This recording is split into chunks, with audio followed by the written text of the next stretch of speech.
Hello friends, welcome back to my channel. ட்ராமாக்குள்ளே போகிறதுக்கு முன்னாடி மறக்காம இந்த வீடியோக்கு ஒரு லைக்கை போட்டுருங்க. கமெண்ட் செக்ஷனில் ஹைப்னு ஒரு ஆப்ஷன் இருக்கும், அதையும் மறக்காம கிளிக் பண்ணிடுங்க. வாங்க ட்ராமாக்குள்ளே போகலாம்.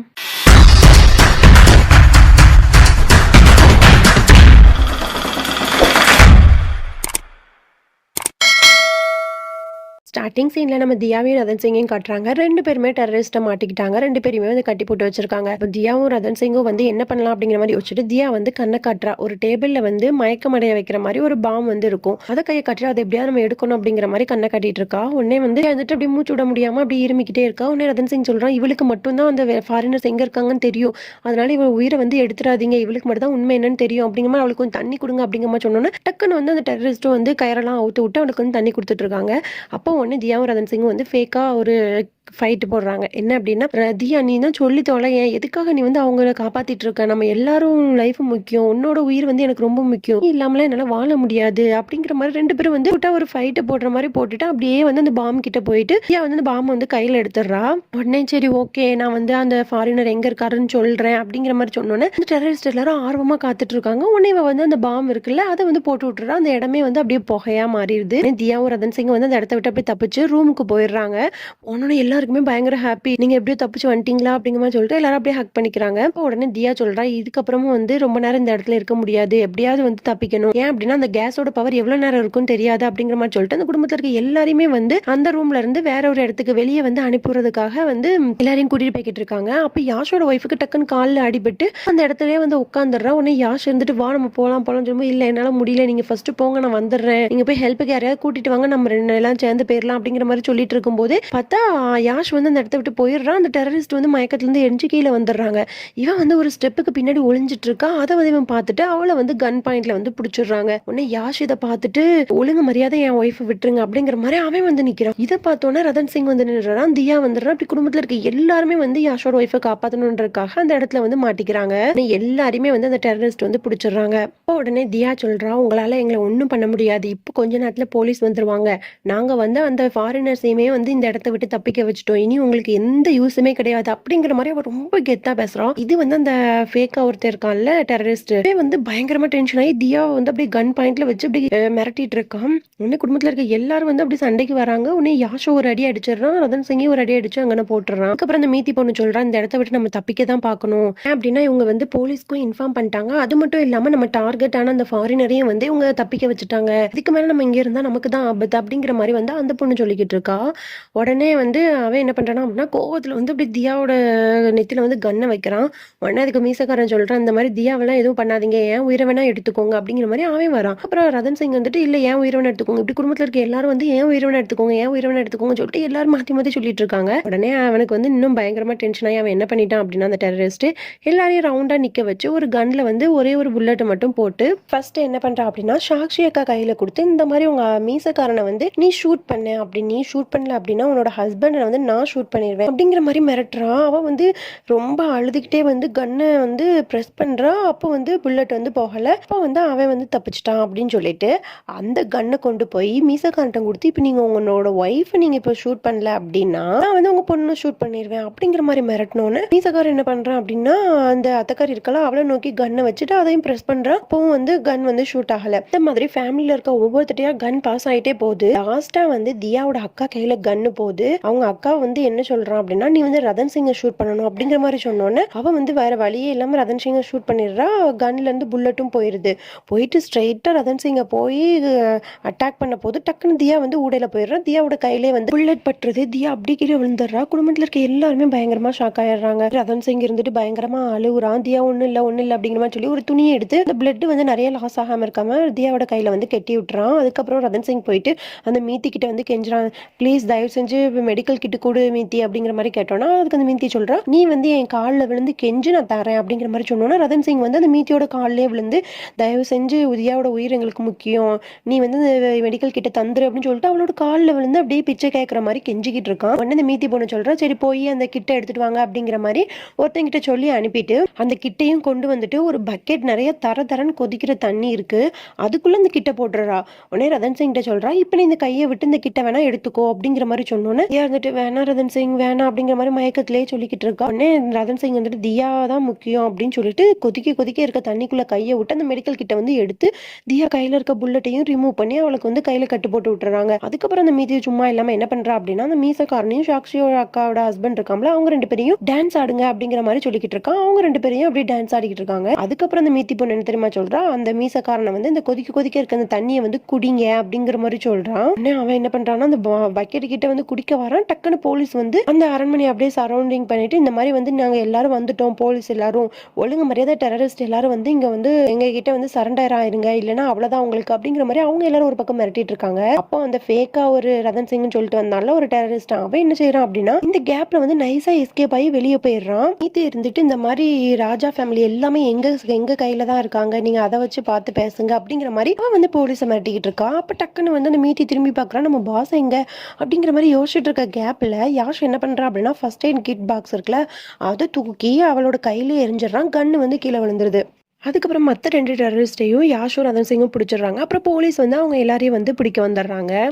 போலீஸ் பிடிக்க வர்றதுக்குள்ள அந்த மீத்தி பொண்ணு என்ன பண்ணிடுறா அப்படின்னா அத்தக்காரியை பிடிச்சி இழுத்து கையில ஒரு கத்தியும் வச்சு அத்தக்காரியோட கழுத்துல வச்சு எல்லாரையும் மிரட்ட ஆரம்பிச்சிடறா. அந்த மாதிரி யாராவது என் கிட்ட வந்தீங்க அப்படின்னா இவங்களை கொலை பண்ணிடுவேன் அப்படிங்கிற மாதிரி சொல்லிட்டு அவங்க அத்தக்காரியை வச்சு இவ வந்து பிளாக்மெயில் பண்ணி அந்த இடத்த விட்டு போறா. உடனே ரதன் சிங்கும் தியாவும் வா ரதன் சிங் நம்ம எப்படியாவது ஏதாவது ஒரு வழி கண்டுபிடிச்சு அத்தக்காரியை காப்பாத்தும் அப்படிங்கிற மாதிரி 2 பேரும் போறாங்க. தியா அந்த வழியா போய்கிட்டு இருக்கும் போது அந்த மெயினான டெரரிஸ்ட் இருக்காமல அவனும் அந்த மீத்தி பொண்ணு பேசிட்டு இருக்காங்க. உடனே மீத்தி சொல்றா, இதுக்காக நீங்க இப்படி எங்களுக்கு துரோகம் பண்ணிட்டு தப்பிக்கலாம்னு முயற்சி பண்ணிட்டு இருக்கீங்க அப்படிங்கிற மாதிரி 2 பேருக்கும் வாக்குவாதம் வந்துருது. வாக்குவாதத்துல மீத்தி பொண்ணு கையில இருந்த கத்தி வந்து அவனோட கையில குத்திடுது.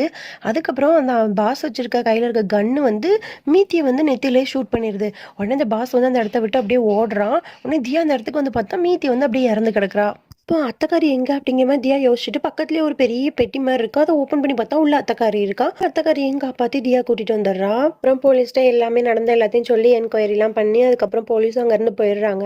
அதுக்கப்புறம் ரதன் சிங்கும் தியாவும் அவங்களோட ரூமுக்கு போய் பார்க்குறாங்க. எல்லாமே வந்து கீழே விழுந்து அப்படியே கிடக்குதுன்னு அங்கே ஒரு ஃபோட்டோ ஃப்ரேம் இருக்கு. அதை எடுத்து ரதன் சிங் என்ன பண்ணுறான் அப்படின்னா மிஸ்டர் அண்ட் மிஸ்ஸஸ் அப்படிங்கிற மாதிரி எழுதுறான். அதை வந்து 2 பேரும் பார்த்து சிரிச்சிட்டு இருக்காங்க. அதுக்கப்புறம் அத்தக்காரியும் மீசக்காரனும் காட்டுறாங்க. அவங்களும் அவங்களோட ரூமுக்கு போயிட்டு எல்லாமே கலைஞ்சிருக்குல அதை பார்த்து வருத்தப்படுறாங்க. அதுக்கப்புறம் சாக்ஷி அதுக்கப்புறம் எல்லாருமே அவங்கவுங்க ரூமுக்கு போயிட்டு பயங்கரமா ஃபீல் பண்ணி அழுகுறாங்க.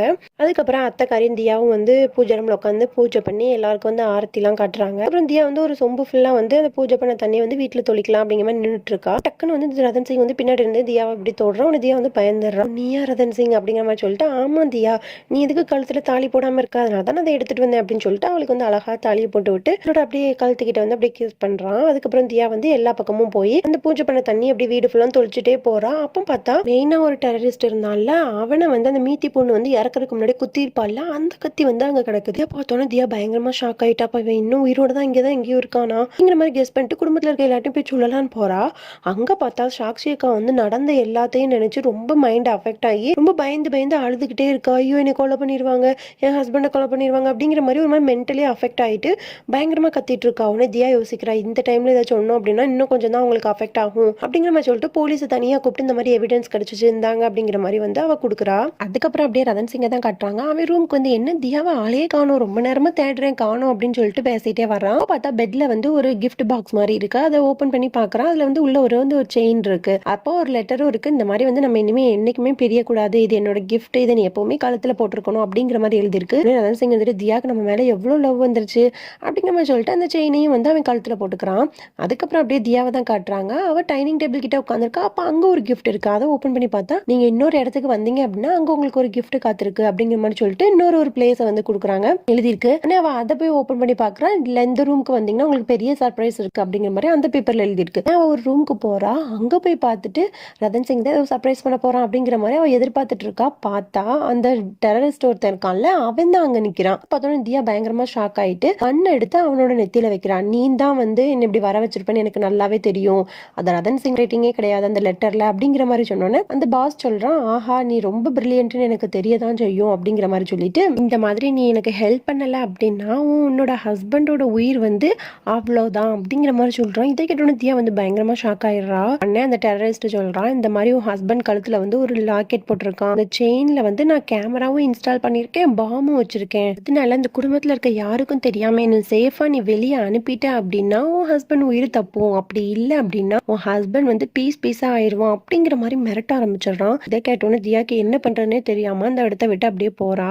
அதுக்கப்புறம் தியா வந்துட்டு கிச்சனுக்கு போறா. அங்க அத்தைக்காரி வந்து சமையல் பண்ணிட்டு இருக்கா. உடனே தியா சொல்றா, இந்த மாதிரி ரதன் சிங்க்கு வந்து நான் ஃபுட் ப்ரிப்பேர் பண்றேன் அப்படிங்கிற மாதிரி சொல்லி தியா வந்து பாத்தி போட்டு எல்லாம் பண்ணிட்டு இருக்கா. லாஸ்ட் என்ன பண்றா அப்படின்னா, ஒரு லெட்டர்ல வந்து இந்த மாதிரி லாக்கெட்ல வந்து பாம் இருக்கு, அந்த டெரரிஸ்ட் வந்து இங்கதான் இருக்கா, என்ன மிரட்டிட்டு இருக்கான் அப்படிங்கிற மாதிரி எல்லா டீடைல்ஸையும் ஒரு பேப்பர்ல எழுதி சப்பாத்திக்கு நடுவுல வச்சு அவ வந்து ரதன் சிங்க்கு வந்து ரூம்ல வந்து ஃபுட்டை கொண்டு போறா. கொண்டு போயிட்டு "வா ரதன் சிங் வந்து சாப்பிடு" அப்படிங்கிற மாதிரி சொன்னோன்னா ரெண்டு பேரும் அப்படியே ஜாலியா பேசிட்டே சாப்பிட்டுட்டு இருக்காங்க. எப்படியாவது ரதன் சிங் வந்து இந்த லெட்டரை பாத்துறணும் அப்படிங்கிற மாதிரி யோசிச்சுட்டு இருக்கா. டக்குன்னு வந்து வெளியே வந்து பயங்கரமா ஒரு சவுண்டு கேக்குது. உடனே தியாவும் ரதன் சிங்கும் வெளியே போய் பாக்குறாங்க. பார்த்தா அங்க யாஷோட ஒய்ஃப் வந்து பயங்கரமா உட்காந்து அழுதுட்டு இருக்கா. என்ன நடந்திருக்கும் அப்படின்னா, யாஷோட ஒய்ஃப் வந்து பெட்ல படுத்துருந்துருப்பா. டக்குன்னு வந்து ஃபேன் கீழே அருந்து விழுறதுக்கு வந்திருக்கும். உடனே இவ பயந்து அலறி அடிச்சிருப்பா. உடனே இதெல்லாம் தியா கேட்டுட்டு பயங்கரமா ஷாக் ஆயிருப்பா. உடனே ரூமுக்கு வரா.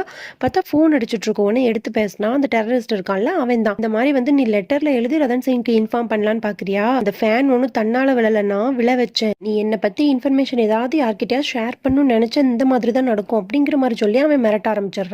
அதுக்கப்புறம் நைட் ஆயிடுது. ரதன் சிங் வந்து தூங்கிட்டு இருக்கான். உடனே தியா வந்து ஐயோ இந்த லாக்கெட்டை எப்படி இவன் காலத்துல இருந்து எடுக்க வைக்கிறது, எனக்கு ஒண்ணுமே புரியல அப்படிங்கிற மாதிரி ரொம்ப கவலையோடு யோசிச்சுட்டு இருக்கா. அப்ப கரெக்டா அந்த டெரரிஸ்ட் வந்து தியாக்கு கால் பண்றான். எனக்கு இப்ப ரொம்ப பசிக்குது, எனக்கு கிரில் சிக்கன் வேணும் அப்படிங்கிற மாதிரி ரொம்ப டிமாண்ட் பண்ணி கேட்க ஆரம்பிச்சிடறான். உடனே தியாவும் வந்து ஆர்டர் பண்ணி சிக்கன் வாங்கிட்டு வர. டக்குன்னு ரதன் சிங் வந்துடுறான். என்ன தியா என்ன ஆர்டர் போட்டு வாங்குறங்கிற மாதிரி ரதன் சிங் கேட்கறான். உடனே தியா இருந்துட்டு இல்ல கொஞ்சம் திங்ஸ் வந்து சமையல் பண்றதுக்காக ஆர்டர் போட்டேன், வேற ஒண்ணும் இல்லை அப்படிங்கிற மாதிரி சொல்லி சமாளிச்சிடுறா. அதுக்கப்புறமா அந்த ஆர்டர் போட்ட கிரில் சிக்கனை கொண்டு போய் அந்த டெரரிஸ்ட் போய் கொடுக்குறா. அவன் வந்து நல்லா உட்காந்து சாப்பிட்டுட்டு இருக்கான். உன்னை தியாக்கு வந்து பயங்கரமா கொமட்டுது. உடனே அதை அவன் பார்த்துட்டு என்ன நீ என்ன வெஜிடேரியனா அப்படிங்கிற மாதிரி கேட்டோன்னா, ஆமா நான் வெஜிடேரியன், எனக்கு இந்த ஸ்மெல் கூட பிடிக்காது அப்படிங்கிற மாதிரி தியா சொல்றான். உடனே அவன் வந்து இதான் சாக்கு அப்படின்னு சொல்லிட்டு நீ இதை சாப்பிட்டே ஆகணும், இல்ல அப்படின்னா ரதன் சிங் வந்து பீஸ் பீஸா ஆயிடுவான் அப்படிங்கிற மாதிரி கையில அந்த பாம்போட ரிமோட் கண்ட்ரோலை வச்சுட்டு மிரட்டிட்டு இருக்கான். உடனே தியா வந்து ரதன் சிங்கோட உயிர் தான் முக்கியம் அப்படிங்கிற மாதிரி சொல்லிட்டு அதை வந்து அப்படி கடிச்சு சாப்பிட்டுறா. அதுக்கப்புறம் அப்படியே நெக்ஸ்ட் டே ஆகிருது. அத்தைக்காரி வந்து கிச்சன்ல சமைச்சிட்டு இருக்கும்போது வேலைக்காரி வந்து டஸ்ட்பினை கொண்டு போறா. உடனே அதுல அத்தைக்காரி வந்து ஏதோ ஒரு விஷயத்த பார்த்துட்டு ஒரு நிமிஷம் நில்லு அப்படிங்கிற மாதிரி சொல்லிடுறா. டஸ்ட்பின்ல அத்தைக்காரி என்ன பார்த்திருப்பா அப்படின்னா, நான்வெஜ் வாங்கியிருக்க மாதிரி ஒரு கவர் வந்து அதுல கிடக்கும். அதை பார்த்தோன்னே நேத்து வந்து ரொம்ப முக்கியமான நாளாச்சு, யாருமே நான்வெஜ் சாப்பிடக்கூடாது, யார் இப்படி சாப்பிட்டுருப்பா. உடனே அத்தைக்காரி வந்துட்டு ஹோட்டலுக்கு கால் பண்ணி இந்த மாதிரி யாரும் நான்வெஜ் பார்சல் ஆர்டர் போட்டாங்களா அப்படிங்கிற மாதிரி கேட்டோன்னா, தியா தான் ஆர்டர் போட்டாங்க அப்படிங்கிற மாதிரி சொன்னோன்னா அத்தைக்காரி கோவமா போய் தியாட்ட கேட்டுட்டு இருக்கா. உடனே அப்போ ரதன் சிங் வந்துட்டு இல்ல தியா மேல எந்த மிஸ்டேக்கும் இல்லை, எனக்கு தான் ரொம்ப கிரேவிங்ஸா இருந்துச்சு, அதனால தான் நான் ஆர்டர் போட்டு வாங்கினேன், தியா வந்து ஆர்டர் போட்டு வாங்க சொன்னேன் அப்படிங்கிற மாதிரி வந்து அவன் சொல்லிடுறான். உடனே அத்தைக்காரி வந்து அந்த இடத்த விட்டு போயிடுறா. உடனே ரதன் சிங் சொல்றான், தியா நான் வந்து உன்னோட ஹஸ்பண்ட், உன்னை யார்ட்டையும் விட்டு கொடுக்க மாட்டேன், உனக்கு எந்த ஆபத்து வந்தாலும் நான் வந்து உனக்கு காப்பாத்திடுவேன் அப்படிங்கிற மாதிரி அவன் சொன்னோன்னா தியா வந்து அப்படியே ஆச்சரியமா அவனை பார்த்துக்கிட்டே இருக்கா. அதுக்கப்புறமா தியா வந்துட்டு என்ன பண்றா அப்படின்னா, ஒரு 3 பேரை கூப்பிட்டு விட்டுருக்கா. உடனே ரதன் சிங்கை கூப்பிட்டு சொல்றா, இந்த மாதிரி வந்து இவங்க வந்து வீடை ஃபுல்லா கிளீன் பண்ண வந்திருக்காங்க, இதுல ஒரு பெரிய பிரச்சனை நடந்துச்சுல, அதனால வீடை ஃபுல்லா கிளீன் பண்ணணும், அதனால எல்லாருமே வந்து யாஷோட ஒய்ஃப் இருக்கால அவன் வீட்டுல தான் போய் ஸ்டே பண்ணிருக்காங்க, அதனால நீயும் அங்க போயிரு அப்படிங்கிற மாதிரி சொன்னோன்னே ரதன் சிங் வந்துட்டு இல்ல நான் போக மாட்டேன், நான் உன் கூட ஹெல்ப்புக்கு இருக்கேன் அப்படிங்கிற மாதிரி ரதன் சிங் சொல்றான். எப்படியோ ஒரு வழியா சமாளிச்சு ரதன் சிங்கை வந்து தியா வந்து வெளியே அனுப்பிடுறா. அதுக்கப்புறம் தியா இருந்துகிட்டு அந்த டெரரிஸ்ட் இருக்கான்ல அவனை வந்து இந்த மாதிரி வா அவனை வந்து வெளியே அனுப்புறதுக்காக தான் இந்த பிளானை போட்டேன் அப்படின்னு சொல்லிட்டு அவனை வந்து அப்படியே மறைஞ்சு மறைஞ்சு கூட்டிட்டு வந்துட்டு இருக்கா. அப்போ சொல்றா, இந்த மாதிரி நீ வந்து அவங்கள மாதிரியே ட்ரெஸ் பண்ணிக்கோ, அப்பனா வந்து இந்த இடத்த விட்டு வெளியே போறதுக்கு கரெக்டா இருக்கும், ஏன் அப்படின்னா வெளியே ஃபுல்லா போலீஸ் வந்து காவலுக்கு நின்றுட்டு இருக்காங்க அப்படிங்கிற மாதிரி சொல்லி அவனுக்கு வந்து அந்த ட்ரெஸ்ஸையும் கொடுக்குறா. அவன் கொடுத்துட்டு இப்படி வெளியே போலான்னு போறான். உடனே தியா வந்து அவனோட பேக்ல இருந்து அந்த ரிமோட்டை எடுத்துடுறான். பாம் கண்ட்ரோலர் ரிமோட்டை எடுத்துட்டு டக்குன்னு வந்து கன்னை வந்து அவன் மேல வந்து அப்படியே பாயிண்ட் அவுட் பண்ணி வச்சுட்டு இருக்கா. உடனே அவன் வந்து வேணாம் தியா ப்ளீஸ் ப்ளீஸ் என்னை விட்டுரு விட்டுரு அப்படின்னு கெஞ்சுற மாதிரி கெஞ்சிட்டு திடீர்னு சிரிக்க ஆரம்பிச்சிடறான். உடனே தியா வந்து ஷாக் ஆகி பாக்குறான். என்ன தியா நான் என்ன அவ்வளோ முட்டாளா, அது ஃபேக் ரிமோட், ஒரிஜினல் ரிமோட் என் கையில இருக்கு அப்படிங்கிற மாதிரி சொன்னோன்னா தியா பயங்கரமா ஷாக் ஆயிடுறா. ஓகே ஃப்ரெண்ட்ஸ், இதோட நம்ம இந்த பாட்டை முடிச்சுக்கலாம். நாளைக்கு பார்க்கலாம். பாய். மறக்காம சர்ப்ரைஸ் பண்ணுங்க. தேங்க்யூ.